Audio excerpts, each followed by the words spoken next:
I first met Joy when she came to a weekly Bible study that I teach here at Church for Wives and Moms. Back then it was called Homemakers. Today it's called Girls of Grace. She rarely missed being there. I look back at the records. I only let Joy come for 1 year before I dragged her into being in leadership. She became a greeter, then a leader of a study group, and then she was on our prayer team every week praying for all the girls. And there was no one like Joy. She rarely missed being there unless it was for a very good reason.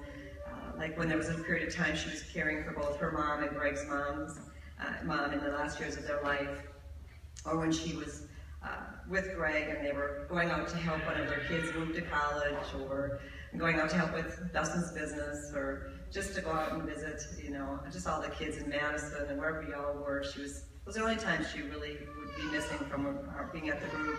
Sometimes she would spend a month with Greg, beginning to do some short-term mission work, went out to Los Angeles for a month and helped with churches out there. Those are the only times Joy missed. It was always for a good and a giving reason, not for herself, but to bless and to help others. It was one of the things that made me love Joy so much, and that inspired all of us to not just say that we loved other people, because that's easy, just to say it, but to genuinely show love through selfless acts of love. That was what Joy did. And it's what she taught all of us. Without ever saying a word, or even ever trying to draw attention to herself, she simply lived her life and her faith in a way that made it look as simple and natural as breathing. It was beautiful, beyond words.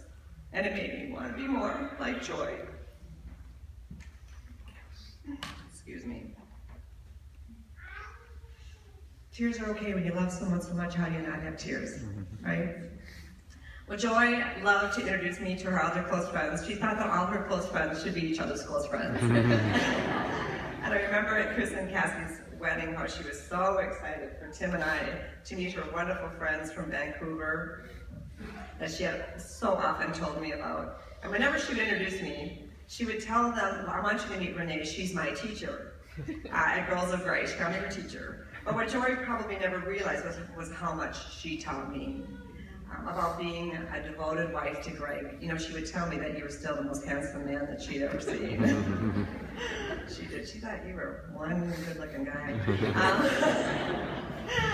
She was an amazing mom to Dustin, Chris, Angela, and Eric. I'm sorry, I called you Eric. I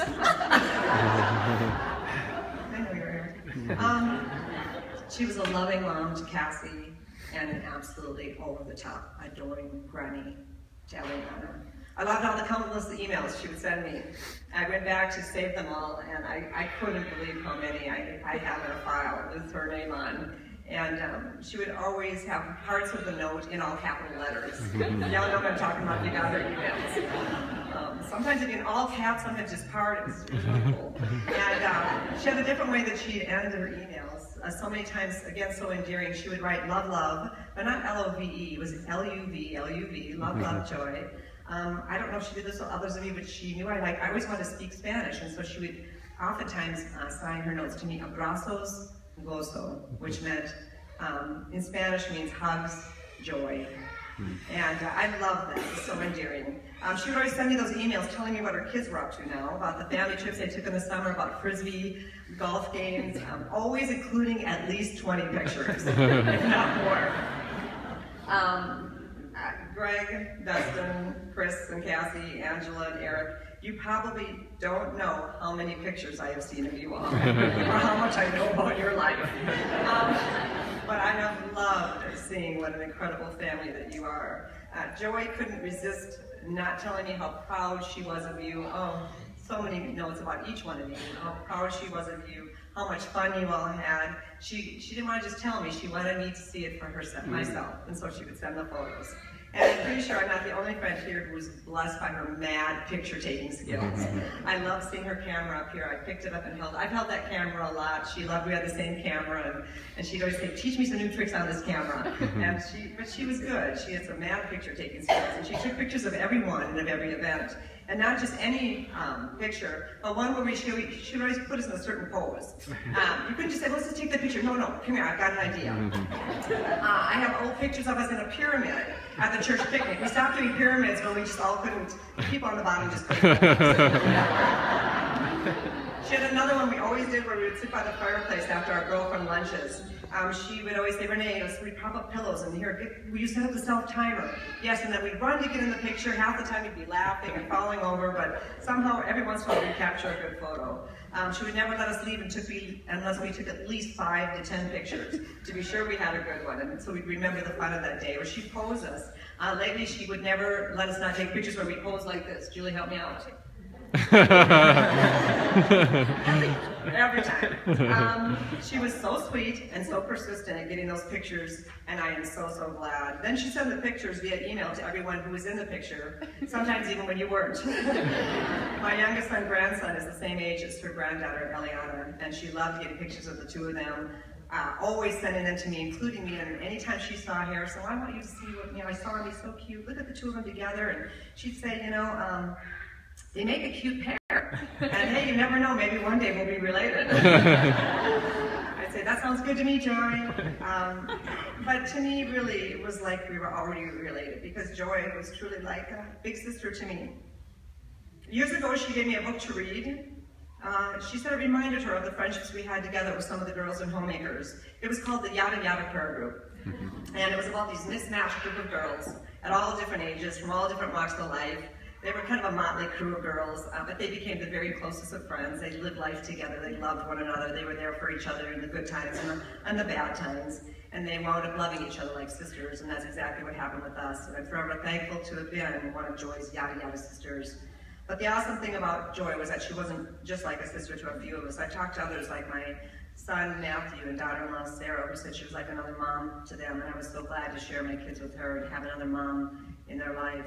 Others have told me that even though they didn't know her as well as they wished they had, they would never forget her warm hugs or how she made them feel special, and how she encouraged them and prayed so faithfully for them, and how every week when they'd see her at our Bible study, she radiated so much joy and made them feel like they had made her day by coming.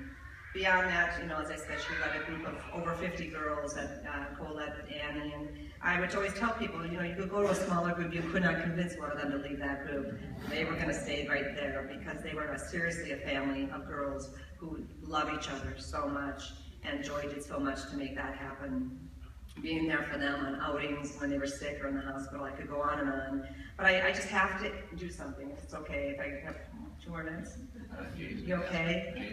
Jay, you can come back up and okay? Because Joy loved acronyms. I share oftentimes I teach with acronyms, and they were always really wacky and weird, and she loved them. But this one's not going to be wacky and weird. This one's going to be honoring to Joy. I want to say a few words about what being a friend meant to me and to so many of you, and I'll do this quickly.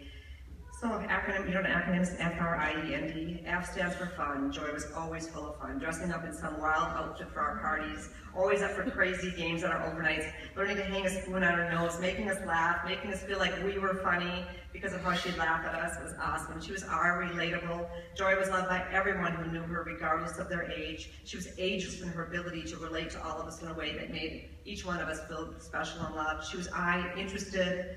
Joy didn't talk to you to bend your ear about her. She wanted to know all about you, and she was interesting. When Joy wasn't listening and being interested in us, she had the most interesting things to say about her life, her faith, her family, her friends in other parts of the world, her travels, her family frisbee games, her funny attempts to become more techie at sending us pictures. I'm so sorry, you guys. I was the one that made you always have to help her, so I send you bigger pictures. Then there was her cooking and all the great things you could do with coconut oil.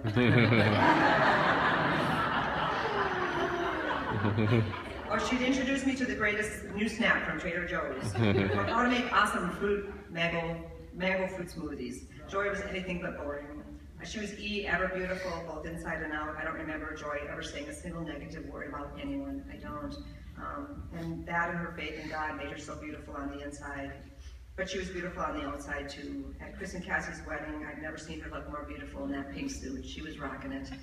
And last April, she dressed up for one more of our parties in a 70s mini dress. And it was real short. She said Greg rather liked it that way. Remember that? And then she said, but just, I put some leggings on. Do you think I should? I said, yeah, you can take them off, put the leggings off again when you get home. And Cassie had done her hair up so cute, and she, again, was rocking it. When Eliana was born a year ago, the pictures of her holding her grandchild, she was, again, so, so beautiful. It was just beyond beautiful. And she was nurturing. Joy was the most nurturing caregiver to not just her family, but to all of us, to all of her friends, and even to people she barely knew. She genuinely cared for people. And Dee, she was devoted to the Lord, to her family, to her friends, to using her life to make a difference, to help others come to know and love Jesus the same way that she did. The last day of Joy's life, Tim and I were incredibly blessed to be called down to the hospital, to be there for the family, and I can't thank you enough, Greg, for letting me share some time with Joy, to sit by her side, stroke her hair, to sing to her, to speak to her in a Norwegian accent. All the things that we were silly about, just talked about how much she'd meant to me and to all of you. There's only one Joy. She is so irreplaceable. And Joy, I'm saying this to you, I don't know if you can hear me, but I love you more than all the coconut oil and all the universe. And thanks forever for letting me be your yada yada sister. I can't wait to see you again.